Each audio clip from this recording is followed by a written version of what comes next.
в дизайне одежды я пока что нормально не разобралась. Ну, это просто меня привлекает, а так пока что в основном, ну, я в этом развиваюсь, так сказать.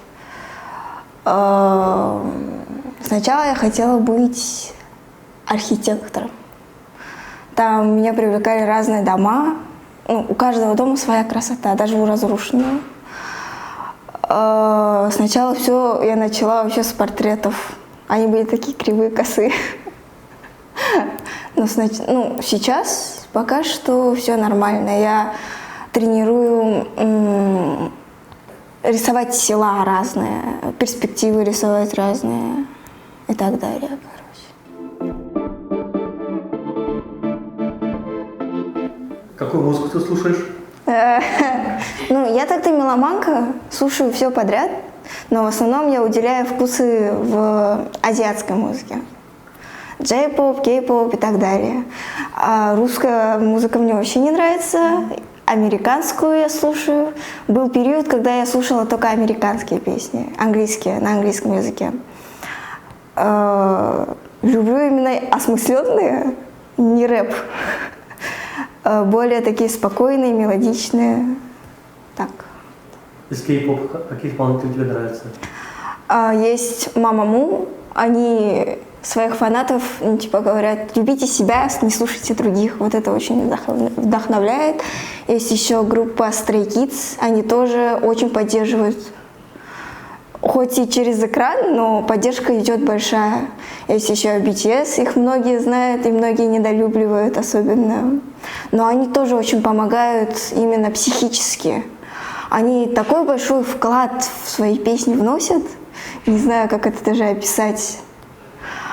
Еще какие Twice группа есть. В этом году они распадутся, очень жаль, но они тоже очень помогают. В основном эти группы помогают именно психически. Ну, ты хочешь это, сделай это. Сделай все, чтобы у тебя это получилось, как говорится. Вот так.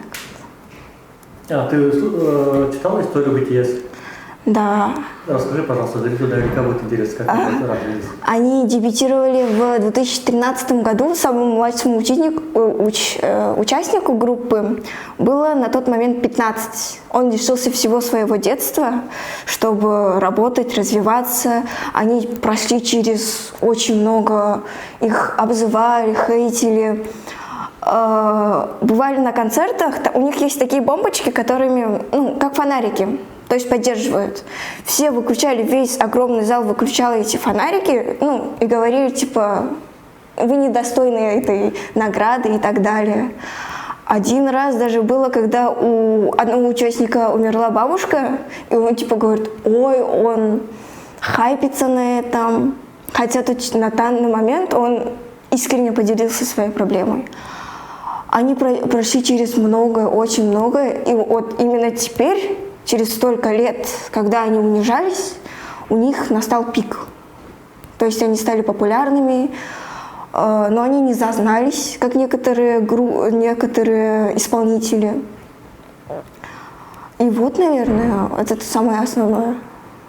Про Blackpink ты забыла упомянуть. О, Blackpink. Blackpink. Их история я не так хорошо знакома, но знаю, что они тоже через многое прошли. В основном кей-поп-индустрия — это очень жесткая индустрия. Там все участники, многие участники держат такие невыносимые диеты. Вот я знаю пример 2 диеты, когда утром выпиваешь 1 стакан воды, в обед яблоко и потом опять стакан воды. Так вообще делать нельзя. Плюс еще такие нагрузки у них идут тренировочные, они танцуют с утра до ночи. Потом еще я помню, как одна участница, ее очень сильно хейтили, говорили, что она типа, мол, жирная, ну, с большим весом. Она ела только кусочки льда и боялась не проснуться на следующий день. Вот. Джису, да, по-моему? Джису, кажется, хейтили, да? Да, из-за большого веса типа. Хотя большого веса там нет. У них очень завышенные стандарты. У них, не знаю как, там куколки должны быть, считайте, что. Вот какие композиции Blackpink ты могла бы выделить, которые тебе нравятся? High Like That. Там говорит типа High Like That, еще что? Love Sick Girls. И, наверное... Так, все, наверное, пока что. Ну, эти самые мои любимые.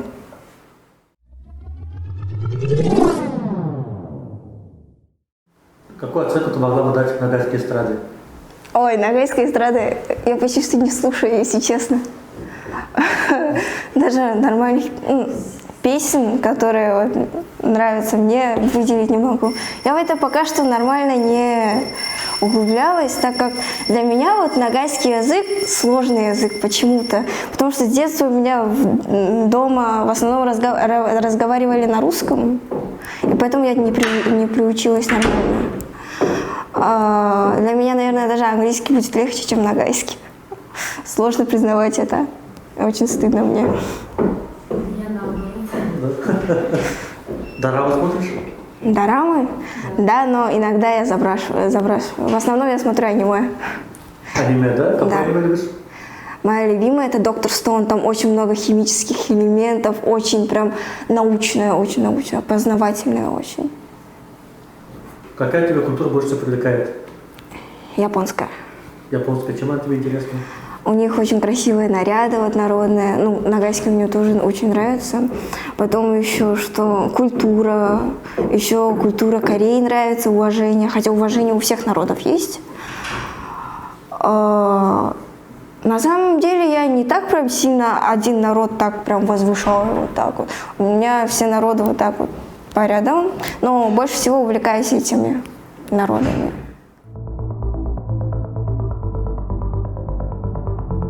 Из нагайской культуры что тебя привлекает из Саярайда?